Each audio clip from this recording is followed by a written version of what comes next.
In last lecture, we discussed about infix to postfix conversion and postfix expression evaluation. Okay. In today's lecture, we are going to see the conversion of infix to prefix conversion and evaluation of prefix expression. Okay. For this, here is one example how infix expression is converted into the prefix expression. The infix expression is suppose that double opening bracket, then a plus b bracket close into c. This is the infix expression, and after converting this expression into the prefix expression, it will be multiplication plus abc. Okay. इथे तुम्हाला rule काय use करायचा आहे, जो precedence operator प्रेसिडेन्सचा rule आहे तो तुम्हाला इथे अप्लाय करायचा आहे. Bracket has always highest priority, then second priority is for exponential, third priority is for multiplication and division, and fourth priority is for plus and minus. Okay. इथे ब्रॅकेटला पहिले priority म्हणून a plus b पहिल्या solve केल्यानंतर तुम्हाला काय मिळणार आहे, ab plus and after that multiply c, bracket multiplies by c, then c and multiply to symbol तो त्या प्लसच्या आधी. Prefix means operator before operand, and postfix means operator after operand, and infix means operator in between operand. Okay. आता infix to prefix conversion साठी requirement काय आपली, and infix string किंवा infix expression आपल्याला required असणार. Then second requirement is a stack to store operators. एक stack लागेल त्याच्यामध्ये ऑपरेटर्स आपल्याला स्टोअर करायचे आहे. And third one is priorities of operators, जे काही प्रेसिडन्स आहे त्याचे जे ऑपरेटर प्रेसिडन्स त्याची जी प्रायोरिटी आहे ती आपल्याला इथे रिक्वायर्ड असेल. Algorithm start, then operator stack is an empty stack. जो इनिशियली जो तुमचा स्टॅक असणार आहे तो काय असणार आहे, एम्प्टी असणार आहे. इनिशियली स्टॅक एम्प्टी असेल. Then third step is reverse the infix string. आता कन्वर्ट करायचं आपल्याला इनफिक्स टू प्रिफिक्समध्ये. त्याच्यासाठी तुम्हाला काय करायचं आहे, जी काही स्ट्रिंग असेल इनफिक्स स्ट्रिंग ती सुरुवातीलाच रिव्हर्स ऑर्डरमध्ये राईट डाऊन करायची. इनफिक्सला रिव्हर्स ऑर्डरमध्ये आपल्याला राईट करायचे. Then ch is the next character from the infix string. जो कॅरेक्टर असेल एक वन बाय वन कॅरेक्टर आपल्याला रीड करायचं आहे त्या रिव्हर्स केलेल्या स्ट्रिंग मधून. If character is an operand then add character to prefix string. Operand असेल तर त्याला डायरेक्टली त्या प्रिफिक्समध्ये ॲड करायचं आहे. If character is bracket closing bracket, okay closing bracket. पोस्टफिक्समध्ये आपण ओपनिंग ब्रॅकेट घेतलं होतं, आता इथे क्लोजिंग ब्रॅकेट आपण कन्सिडर करणार कारण रिव्हर्स ऑर्डरमध्ये आपण ते स्ट्रिंग रीड करतो. If character is closing bracket then push it in operator stack. जो स्टॅक असेल त्या ऑपरेटर स्टॅक त्या स्टॅकमध्ये तो क्लोजिंग ब्रॅकेट डायरेक्टली पुश करायचा. If character is opening bracket तर नेक्स्ट मध्ये ओपनिंग ब्रॅकेट जर आलं मग तुम्हाला काय करायचं आहे, pop from operator stack and add to prefix in opening closing bracket. म्हणजे त्या स्टॅकमध्ये जो क्लोजिंग ब्रॅकेट असेल, जो पहिला क्लोजिंग ब्रॅकेट तुम्हाला मिळत नाही, ओपनिंग ब्रॅकेट मिळाल्यानंतर जो पहिला क्लोजिंग ब्रॅकेट असेल तोपर्यंत तुम्हाला काय करायचं आहे, जेवढे काही ऑपरेटर असतील त्या स्टॅकमधले ते सगळे पॉप आउट करायचे आणि त्या प्रिफिक्स एक्सप्रेशनमध्ये स्ट्रिंगमध्ये ते ॲड करायचे ते ऑपरेटर्स.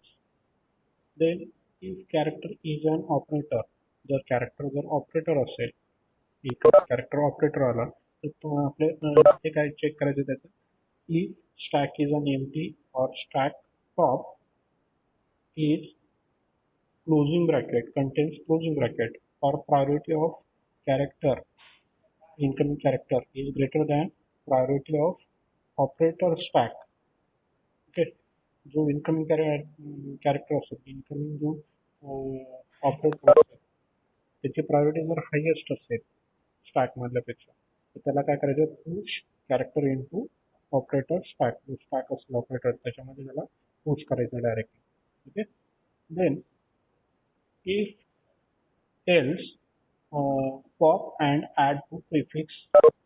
जर इनकमिंग कॅरेक्टरची प्रायोरिटी ग्रेटर असते, ते सॉरी स्मॉलर असेल स्टॅकमधल्या ऑपरेटरपेक्षा, तर ते जे काही स्टॅकमध्ये ऑपरेटर असतील त्यांना पॉपआउट करायचं आणि त्या प्रिफिक्स एक्सप्रेशनमध्ये ॲड करायचं. ओके,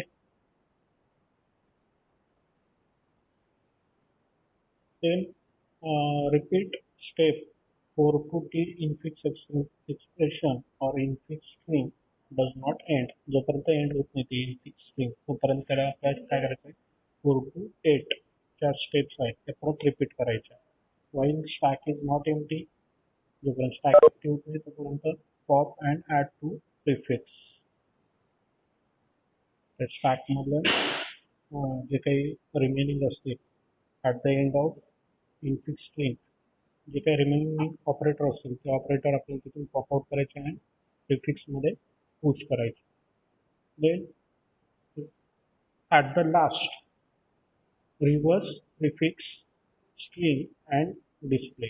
ॲट द लास्ट आता एंडला काय करायचं, जसे आपण सुरुवातीला रिव्हर्स ऑर्डरमध्ये त्याला ॲक्सेप्ट करताना जे काही इन्फिक्स स्ट्रिंग असेल तिला रिव्हर्स ऑर्डरमध्ये आपण रीड करणार आहोत आणि ज्यावेळेस आपलं कन्व्हर्जन होईल पूर्ण तर त्यावेळेस त्या स्ट्रिंगला परत रिव्हर्स ऑर्डरमध्ये कन्वर्ट करायचं.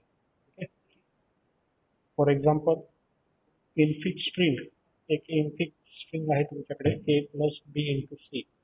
ओके, आणि तिला रिव्हर्स ऑर्डरमध्ये राईट डाऊन केला आपण C into B plus A. Okay, C into B plus A, that is the reverse order of infix string.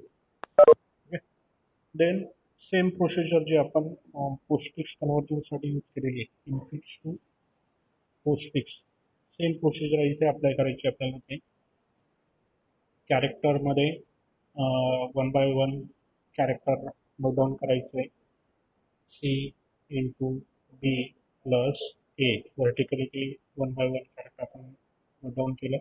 Then initially तुमचा ऑपरेटर स्टॅक असेल तो एम्प्टी असेल, देन प्रिफिक्स एक्सप्रेशन आणि त्याच्यावरती काय ॲक्शन आपण परफॉर्म करतोय त्या कॅरेक्टरवरती ते ॲक्शन इथे नोट डाऊन केलेली आहे. C first character is C. आता सी काय आहे, ऑपरंड आहे.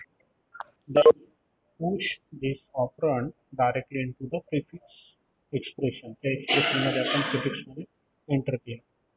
नेक्स्ट कॅरेक्टर काय आला, मल्टिप्लाय. Multiply is operator. आता इनिशियली तुमचं स्टॅक एम्प्टी त्याच्यामुळे तो मल्टिप्लाय डायरेक्टली त्या स्टॅकमध्ये तुम्हाला एंटर करायचा आणि तो तुमचा टॉपला असेल. आता मल्टिप्लाय इथे टॉपच्या पोझिशनला आणि प्रिफिक्समध्ये सी असेल. Then next character is B. B is also operand, so push B into the prefix expression. Prefix एक्सप्रेशनमध्ये त्याला पुश केलं. तुमच्या टॉपला आधी काय होता सी, नंतर बी एंट्री झाला म्हणजे टॉपला आता काय तिथे बी, प्रिफिक्समध्ये बी ॲड झाला. Then next plus. Plus is operator again. इथे आता प्रायोरिटी आपण चेक करायची आहे. मल्टिप्लाय आधी होता तुमच्या स्टॅकमध्ये, नेक्स्ट आला प्लस. आता इनकमिंग जो ऑपरेटर आहे त्याची जी प्रायोरिटी आहे ती स्टॅकमधील ऑपरेटरपेक्षा लेस आहे. ओके, स्टॅकमधील ऑपरेटरपेक्षा इनकमिंग जर जो ऑपरेटर असेल त्याची प्रायोरिटी लेस असेल, then we need to pop out the operator from the stack and add to prefix expression and push the incoming operator to the stack. Okay, आता इथे जर असं असतं, आधी जर प्लस असेल नंतर मल्टिप्लाय आला असतं तर काय झालं असतं, प्लस आणि मल्टिप्लाय दोन्ही स्टॅकमध्ये राहिले असते. पण इथे काय होतंय, आधी तुमचा मल्टिप्लाय होता त्याची प्रायोरिटी हायर आहे, देन इनकमिंग जो आहे प्लस त्याच्यापेक्षा हायर असल्यामुळे त्या मल्टिप्लायला पॉपआउट आपल्याला करावं लागेल आधी. तो प्रिफिक्समध्ये ॲड करायचा आणि इन्कम जो आहे लोअर प्रायोरिटीवाला प्लस तो आपण ॲड केला स्टॅकमध्ये. Then next character is A, that is the operand. मग ऑपरंड असेल त्याला आपण काय करतो, डायरेक्टली त्या प्रिफिक्समध्ये ॲड करायचं आहे सी ई इंटू ए. आता इथे काय झालं, एंड ऑफ द स्ट्रिंग. आता ए नंतर पुढे काही कॅरेक्टर नाही, म्हणजे मग काय करायला लागेल तिथे तुमच्या या स्टॅकमध्ये जे काही रिमेनिंग असेल ऑपरेटर्स असतील त्यांना पॉपआउट करायचं आहे आणि प्रिफिक्समध्ये डायरेक्टली ॲड करायचं at the end of the string. इथे तुम्हाला काय मिळेल, सी बी इंटू ए आणि लास्टला प्लस. आणि at the end of expression conversion, we again need to write reverse order for this string, that is the plus a multiply b c. okay. सुरुवातीला आपण reverse ऑर्डरमध्ये घेतले होते आणि आता पोस्टिक सगळं सॉल्व केलेलं आहे. तसंच आपण इन्फिक्स टू प्रिफिक्स इथे सॉल्व केलं आहे आणि ॲट द लास्ट जो रिझल्ट असेल त्या रिझल्टला परत काय करायचं, रिव्हर्स ऑर्डरमध्ये कन्वर्ट करायचं. म्हणजे तुम्हाला काय मिळेल इथे, plus A into B C, that is the prefix expression operator before operand. Operator before operand, that is prefix. Okay, that is the result. समजलं? एक्सप्रेशनमध्ये काय doubt?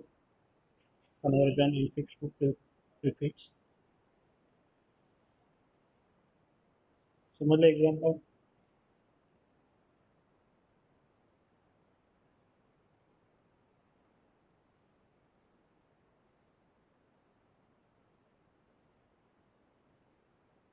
Okay. Next example, infix string दिलेली आहे, in bracket A plus B bracket close multiply C. Same example आहे पण इथे brackets use झालेलं आहे. ओके, आता याला परत रिव्हर्स ऑर्डरमध्ये आपल्याला राईट करायचं आहे, C into closing bracket then B plus A आणि opening bracket as it is reverse ऑर्डरमध्ये आपण नोट डाऊन केले. देन जो टेबल आहे आपला इव्हॅल्युएशन सॉल्व करायचं आहे तर त्याच्यामध्ये आपण characters one by one write down केले. देन इनिशियली जो स्टॅक असेल तुमचा एम्प्टी असणार आहे. कॅरेक्टर तुमचं काय आलं, पहिलं सी ऑपरंड आला. Then push this operand directly into the prefix expression, C मध्ये याला पुश केलं. Then next character is multiply. Multiply is operator. Then push it directly into the stack because of stack is initially empty. There is no any element into the stack, so multiply is directly placed in the stack. Then next character is closing bracket. Again, uh, according to our algorithm, if closing character is closing bracket, then we add it into the stack. Okay, prefix मध्ये. आणि पोस्टफिक्समध्ये आपण closing bracket जर encounter झालं तर काय करतो, pop out operation करतो T opening closing ब्रॅकेटपर्यंत. ठीक आहे, इथे क्लोजिंग ब्रॅकेट आले ते काय केलं आपण स्टॅकमध्ये पुश केलं multiply then closing bracket and प्रिफिक्समध्ये as it is C operand. Then next character is B. B is operand, push it into the prefix expression. Next character is plus. Again, it is the operator, and here is at the top closing bracket. Closing bracket top line, मग त्याला compare केलं आपण. Closing bracket असल्यामुळे plus operator directly त्याच्यामध्ये push केलं जाईल स्टॅकमध्ये. जरी मल्टिप्लाय जरी इथे दिसत असला तर मल्टिप्लाय तुमचा सुरुवातीला टॉप पोझिशनला होता, त्याच्यानंतर क्लोजिंग ब्रॅकेट तुमचं ज्यावेळेस पुश केलं जाईल तो पुश तुमचा टॉप पोझिशनला आहे. आणि ज्यावेळेस प्लस ऑपरेटर येतं ते प्लस ऑपरेटर जर कम्पेअर केलं क्लोजिंग ब्रॅकेटला तर तिथे प्लस तुमचा ॲड होणार आहे. म्हणजे तिथे कम्पॅरिझन आपल्याला ओपन आणि क्लोजिंग ब्रॅकेट जे आहे त्याच्याशी कम्पॅरिझन करायचं असतं, पण इथे फक्त क्लोजिंग ब्रॅकेट दिसतं आणि इथे काय येईल, प्लस स्टॅकमध्ये ॲड झाला. ओके. देन ए ऑपरंड आहे, तो ऑपरंड प्रिफिक्समध्ये ॲड झाला. देन ओपनिंग ब्रॅकेट मिळालं. आता ओपनिंग ब्रॅकेटला जोपर्यंत क्लोजिंग ब्रॅकेट मिळत नाही स्टॅकमध्ये तोपर्यंत जेवढे काही ऑपरेटर्स असतील त्या क्लोजिंग ब्रॅकेटपर्यंत तेवढे ऑपरेटर आपल्याला पॉप करायचे आणि ॲड करायचे प्रिफिक्समध्ये. ओके, आता इथे ओपनिंग ब्रॅकेट मिळाला. मग ओपनिंग ब्रॅकेटमध्ये इथे प्लस ऑपरेटर दिसतोय, मग त्याला पॉप केलं, प्रिफिक्समध्ये ॲड केलं. देन क्लोजिंग ब्रॅकेट मिळालं, म्हणजे ओपन आणि क्लोज ब्रॅकेट इथे कॅन्सल होतं आणि स्टॅकमध्ये काय राहील मल्टिप्लाय आणि प्रिफिक्समध्ये CGA प्लस. ओके, आणि आता ह्या closing bracket sorry opening bracket नंतर नेक्स्ट कॅरेक्टर नाही आहे, म्हणजे that is the end of the string, म्हणजे स्ट्रिंग एंड झालेली. मग string at the end of string आपल्याला जे काही ऑपरेटर्स असतील स्टॅकमध्ये त्या पॉप करायचं आहे आणि प्रिफिक्स एक्सप्रेशनमध्ये ॲड करायचं आहे. इथे आपण काय केलं, मल्टिप्लाय स्टॅकमध्ये होतं त्याला पॉप आउट केलं आणि प्रिफिक्समध्ये ॲड केलं. मग तुमचं at the end of the result काय आला इथे CPA प्लस मल्टिप्लाय. ओके, आता परत ह्या रिझल्टला काय करायचं आपल्याला रिव्हर्स ऑर्डरमध्ये कन्वर्ट करायचं किंवा राईट करायचं. काही multiply then plus then A then B and C. That is the infix to prefix expression. Infix to prefix. Okay, आता इकडे बघा सेम एक्झाम्पल, ज्यावेळेस ब्रॅकेट नव्हतं त्यावेळेस काय मिळालं प्लस A इंटू BC, आणि ब्रॅकेट असेल त्यावेळेस आपल्याला काय मिळतं आता इथे मल्टिप्लाय प्लस ABC ब्रॅकेट्स असल्यामुळे. Okay, brackets have always highest priority. Brackets आधी सॉल्व्ह होणार आहे, म्हणून इथे रिझल्ट पण चेंज झाला आहे दोघांना. समजलं?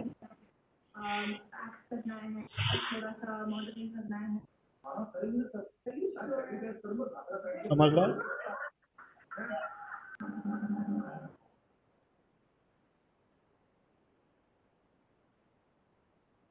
तिच्या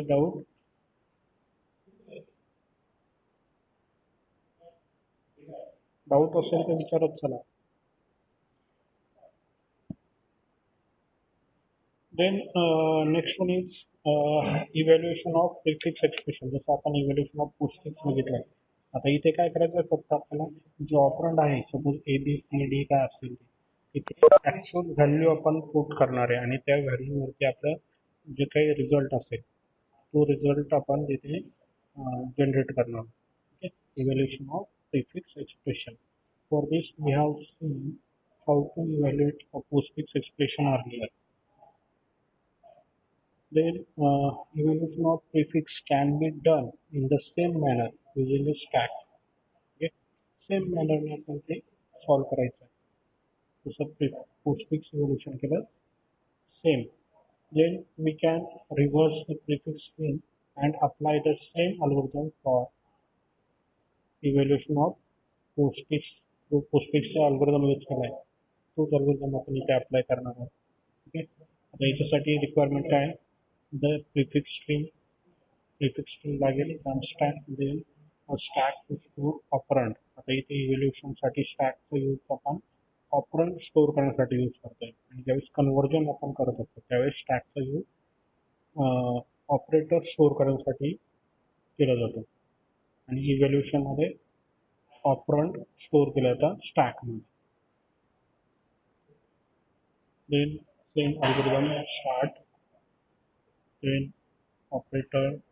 operand stack is the empty stack initially, then reverse prefix string जे prefix असेल त्याला परत reverse order मध्ये कन्वर्ट करायचं, then read character from the prefix string. If it is an operand, then push its value into the stack. Operand असेल तर stack मध्ये त्याला push करायचं आहे. Then if it is operator, then pop two operands. जर operator असेल तर दोन ऑपरंड्स पॉप आउट करायचे स्टॅकमधून, त्याच्यावरती ऑपरेशन परफॉर्म करायचं according to the operator and again push the result in to the stack. त्याचा रिझल्ट असेल तो परत स्टॅकमध्ये पुश करायचा. If prefix string has not ended then go to again step number 3 to 6.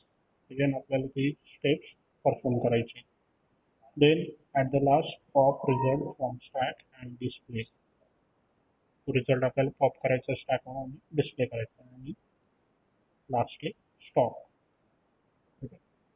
Then there is a prefix expression. एक example दिलेलं आहे. Multiply plus AB minus CD. Multiply plus AB minus CD. आता हे स्ट्रिंगला काय केलं आपण reverse ऑर्डरमध्ये इथे नोट डाऊन केलं. रिव्हर्स ऑर्डरमध्ये ओके. सेम ऑर्डरमध्ये पण आपल्याला इव्हॅल्युएशन करता येईल. त्याची स्टेप मी वाटल्यास नंतर सांगेल, पण आता इथे जे केलेली स्टेप आपण बघू. Multiply plus A B minus C डीला रिव्हर्स ऑर्डरमध्ये आपण कन्वर्ट केलं. Reverse prefix that is D C minus B A plus multiply आणि त्याच्या व्हॅल्यूज आपण इथे कन्सिडर केले. A equal to 5, B equal to 4, C equal to 6 and D equal to 4.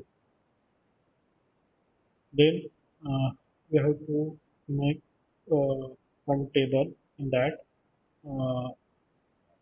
character, then operand stack, operand 1, operand 2, result and action चे column create केलेले character मध्ये जे 1 by 1 character vertically आपल्याला नोट डाऊन करायचे आहे आणि जो ऑपरंड स्टॅक असेल त्या स्टॅक मध्ये काय व्हॅल्यू आपण एन्काउंटर होत आहे त्या व्हॅल्यू आपल्याला इथे प्रूफ करायच्या आहे.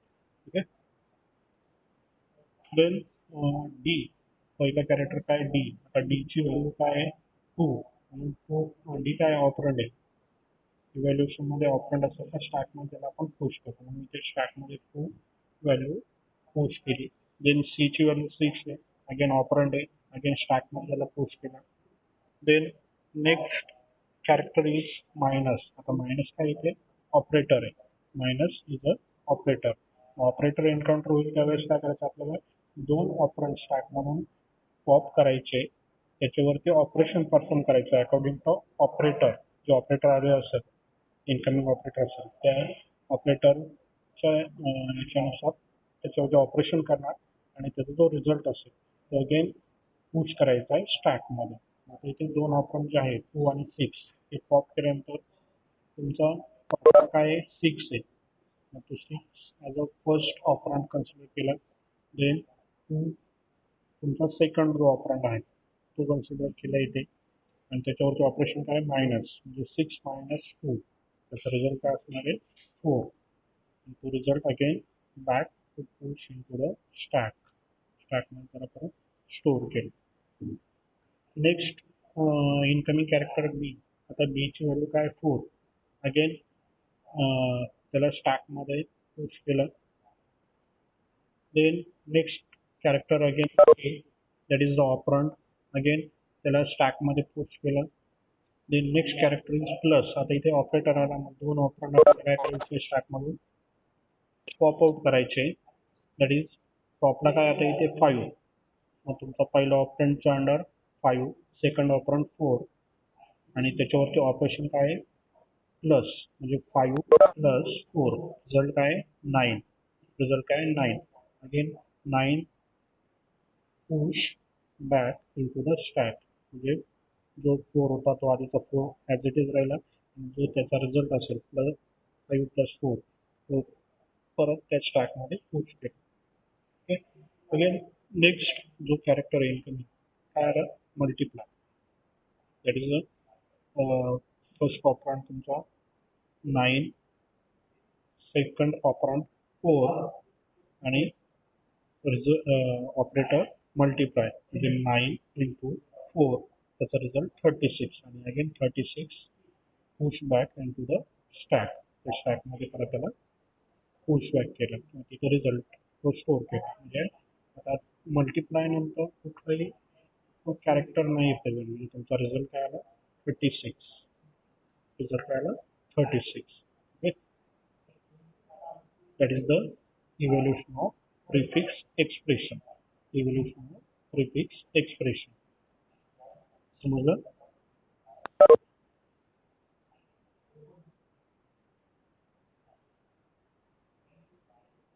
समजलं काही डाऊट याच्यावर.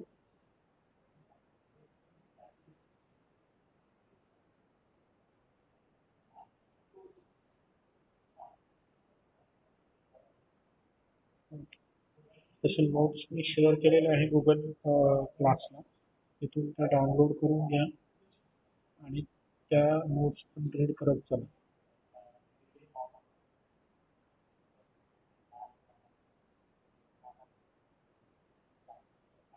Then prefix infix expression. आता आपण काय बघितलं, infix to postfix expression, then infix to prefix expression. आता आपल्याला काय करायचं, एक्झॅक्टली रिव्हर्स करायचं आहे. म्हणजे प्रिफिक्स टू इन्फिक्स असेल किंवा पोस्टफिक्स टू अगेन इन्फिक्स एक्सप्रेशन मध्ये कन्वर्ट करायचं. ठीक आहे. जरी फॉर एक्झाम्पल दिलेलं आहे multiply plus ABC, multiply plus ABC. ठीक आहे. माहिती इन्फिक्स एक्सप्रेशन रीड केल्यानंतर म्हणजे लेफ्ट टू राईट ज्या साईडने ऑपरेटर त्या साईडने रीड करायचे. मल्टिप्लाय प्लस AB, दोन ऑपरंड आलेले कन्झिक्युटिव्ह, प्लस काय केलं आपण त्या ए आणि बीच्या मध्ये त्याला प्लेस केलं. ओके. नंतर सी याला मल्टिप्लाय त्या ए प्लस बी नंतर मल्टिप्लाय सिंबल आणि सी. मॅन्युअली आपण ते करू शकतो.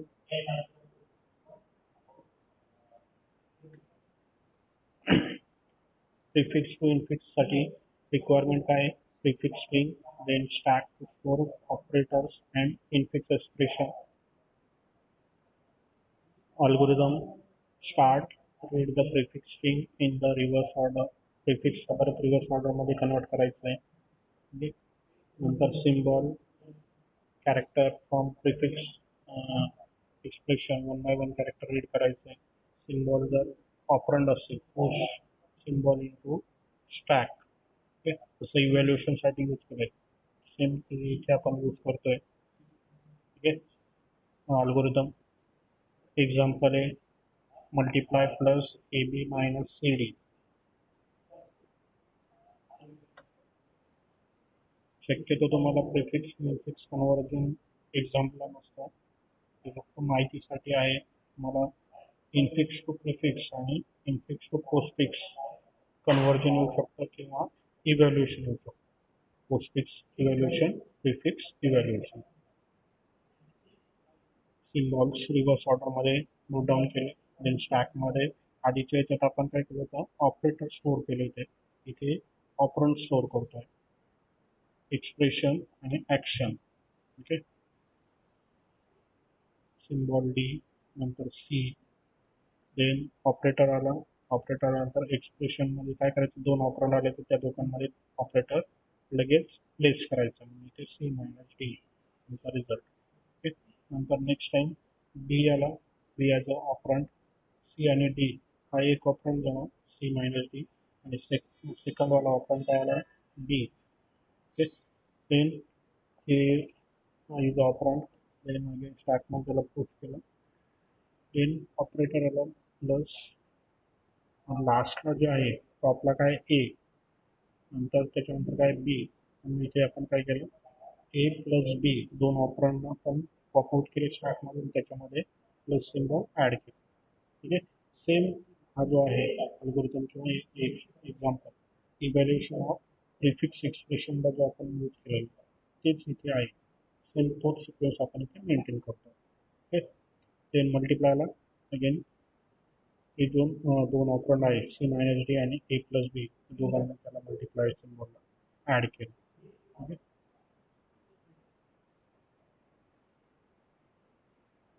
Same postfix to infix expression, तसं इव्हॅल्युएशन आहे पोस्टफिक्स एक्सप्रेशन, सेम तसंच आहे.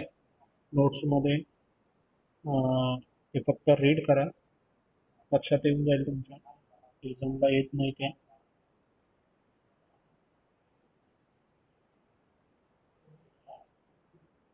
Then again prefix to postfix expression.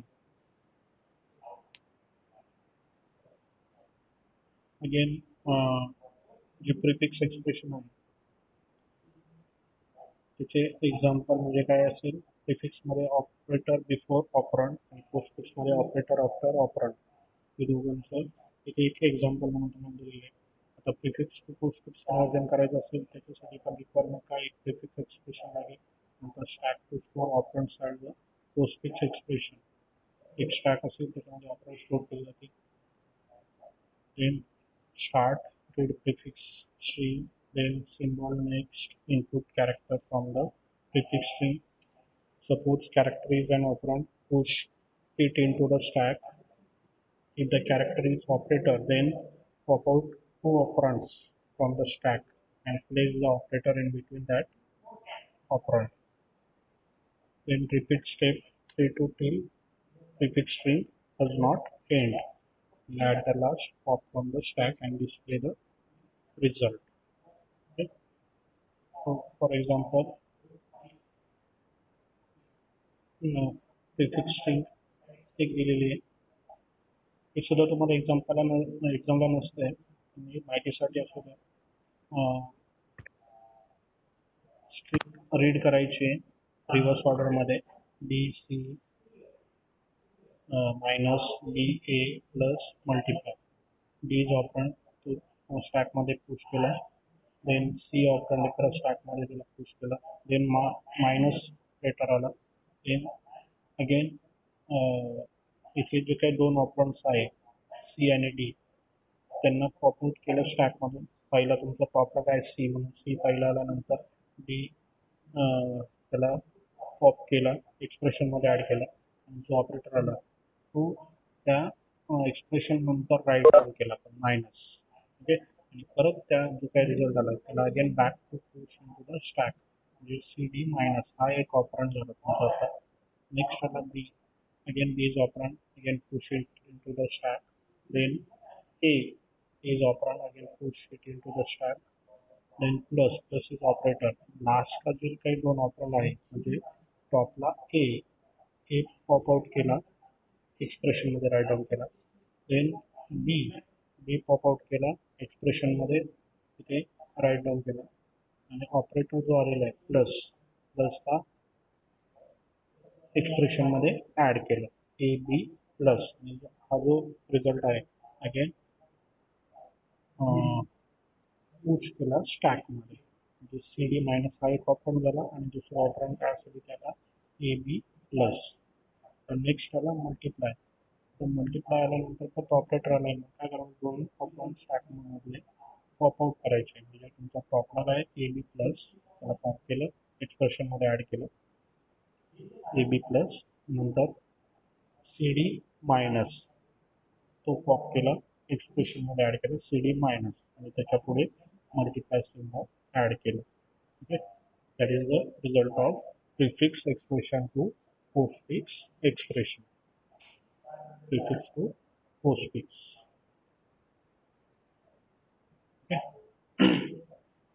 Next concept is recursion. आता रिकर्शन आपण प्रोग्रामिंगमध्ये सी प्रोग्रामिंगमध्ये पण बघितलं होतं आणि ज्यावेळेस आपले फर्स्ट सेकंड लेक्चर होते त्यावेळेस परत आपण त्याचे रिकर्शनचे डेफिनेशन आपण त्यावेळेस स्टडी केली होती. Recursion function calls itself again and again. Okay. For this purpose the function uses at the background to stack method. That is it is an application of stack. Recursion is the application of stack. जे recursion होतं म्हणजे function calls itself again and again, त्यासाठी stack use करायचो. A function that calls itself is known as recursive function and this technique is known as recursion. स्टॅकचं working किंवा रिकर्शनचं working कसं असेल त्याच्यामध्ये सपोज एक एक्झाम्पल आहे वाईड रिकर्स आणि त्या फंक्शनमध्येच परत त्या फंक्शनला कॉल केलं ओपन आणि क्लोज ब्रॅकेटमध्ये रिकर्स ओपन क्लोज ब्रॅकेट. म्हणजे जोपर्यंत कंडिशन एखादी कंडिशन तुम्हाला द्यावी लागेल ती कंडिशन फॉल्स होत नाही कारण ते काय करा फंक्शन त्याच फंक्शनला कॉल करत राहील. ठीक आहे. void main recurs. आता ज्यावेळेस प्रोग्राम एक्झिक्यूट होतो ऑलवेज प्रोग्राम एक्झिक्यूट होत असताना मेन जे फंक्शन आहे त्या फंक्शनमधून किंवा त्यातून तो स्टार्ट होतो एक्झिक्युशनसाठी. void main ओपन ब्रॅकेट आणि त्याच्यामध्ये कॉल झालेले फंक्शन रिकर्स. फंक्शन कॉलिंग आहे ते फंक्शन डेफिनेशन. ठीक आहे. इथे कॉलिंग आहे रिकर्स, इथे कॉल झाल्यानंतर काय करेल जम्प करेल void रिकर्स होत. इथे जम्प केल्यानंतर त्याच्यामध्ये जे काही स्टेटमेंट असेल त्या रीड करेल आणि परत तिथे काय म्हणते त्याला रिकर्स, म्हणजे तो परत त्या फंक्शनला कॉल करेल. पण इथे एंड स्टेटमेंट काहीतरी पाहिजे तुमची, तर तिथे तुमचं हे फंक्शन कॉल सेल्फ अगेन आणि अगेन कुठेतरी स्टॉप झालं पाहिजे. जर ती एंड कंडिशन नसेल तर इन्फायनाईट लूपमध्ये तो चालला जाईल. ओके, इथे तुम्हाला कंडिशन मेन्शन करावं लागते, तर तिथे ते फंक्शन कुठेतरी एंड होणार आहे. फॉर एक्झाम्पल रिकर्सिव्ह मेथडमध्ये आपण फॅक्टोरियलचे एक्झाम्पल बघितलं last time, then Fibonacci series असेल किंवा tower of Hanoi. Okay, factorial, आता फॅक्टोरियल फाइंड आउट करायचं असेल तर आपण काय करतो, सपोज मला 5चं फॅक्टोरियल फाइंड आउट करायचं, मग 5 पर्यंत जेवढे काही नंबर्स असतील म्हणजे 1 2 3 4 5 त्या सगळ्या नंबरचं मल्टिप्लिकेशन असणार, त्या सगळ्या नंबर्सचं काय असेल multiplication. For example 5 factorial is equal to 5 into 4 into 3 into 2 into 1. Okay, तो काय करेल, एक एक इव्हॅल्युएशन करत चालेल आणि त्याचा रिझल्ट ॲड करत चालेल. म्हणजे ॲट द लास्ट तुम्हाला काय मिळेल 120 factorial of 5. Factorial can be solve using a recursive function. Recursive फंक्शनमध्ये कसं सॉल्व केलं जाईल किंवा एक्झाम्पल जे आपण लास्ट टाइम स्टडी केलं होतं त्याच्यामध्ये आपण काय यूज केलं होतं, एक फंक्शन लिहिलं होतं I N T factorial, I N T N, म्हणजे जो नंबर असेल तो number, if N equal to 0 or N equal to 1, ज्यावेळेस एनची व्हॅल्यू 0 असेल किंवा एन इक्वल टू 1 असेल तो रिटर्न काय करेल, 1 करेल, return 1. Otherwise return N into factorial of N minus 1, म्हणजे 5 इंटू एन मायनस 1 काय असेल 4, त्याचा रिझल्ट स्टोअर करेल, रिटर्न करेल. नेक्स्ट टाइम परत आता एनची व्हॅल्यू एन मायनस 1 झाल्यानंतर म्हणजे काय 4 असणार आहे, नेक्स्ट टाइम एनची व्हॅल्यू 4 असेल परत तो काय करेल 4 इंटू 3 अगेन 3 इंटू 2. ओके, म्हणजे रिकर्सिव्ह ऑर्डरमध्ये तो एनची व्हॅल्यू डिक्रीज करत चालेल आणि त्याचं मल्टिप्लिकेशन रिटर्न करत चालेल आणि ॲट द लास्ट तुम्हाला डायरेक्ट तो रिझल्ट तिथे डिस्प्ले केला जाईल. इथे function call with the value, आता इथे या फंक्शनमध्ये जी क्लोजिंग व्हॅल्यू आहे ते काय दिलेली बघा, इफ एन इक्वल टू 0, एनची व्हॅल्यू जेव्हा 0 होईल किंवा एन इक्वल टू 1, एनची व्हॅल्यू 1 असेल तर तो काय करेल रिटर्न 1, म्हणजे इथे काय येईल रिटर्न 1, ते एक्झिट ऑप्शन दिलेलं आहे. जर नसेल एनची व्हॅल्यू 0 किंवा 1 नसेल then it will return n into factorial of n minus 1. ठीक आहे, अशी स्टेटमेंट मला मेन्शन करावं लागते रिकर्शन फंक्शनसाठी. तिथे एंड झाला पाहिजे n इक्वल टू 0 आणि n इक्वल टू 1. प्रत्येक ठिकाणी एक स्टेटमेंट येईल असं नाही, की इथे कंडिशन वेगळी असू शकते. If function is called with the value 3, the function calls are displayed below. आता 3चं फॅक्टोरियल आपल्याला फाइंड आउट करायचं आहे, कॉल काय होईल इथे चेक करेल, एन इक्वल टू 0 आहे का नाही, एन इक्वल टू 1 आहे का नाही, तो काय करेल रिटर्न या स्टेटमेंटमध्ये 3 into factorial of N minus 1, result 2, जे इथे दिसतं 3 इंटू फॅक्टोरियल ऑफ 2, त्याचा रिझल्ट रिटर्न करेल 3 into 2 into 1. Okay, again next time परत तो चेक करेल, आता एनची व्हॅल्यू काय असणार आहे next time 2, N equal to 0 आहे का नाही, एनची व्हॅल्यू 2 आहे, एन इक्वल टू 1 आहे नाही आहे, आता अगेन परत त्या रिटर्न फंक्शनमध्ये इथे 2 into factorial of 1, 2 into factorial of 1, 2 into 1, okay, return करेल. परत नेक्स्ट टाइम एनची व्हॅल्यू आता इथे काय झाली 1 झाली, इथे N equal 0 false or N equal to 1, आता इथे कंडिशन ट्रू होते.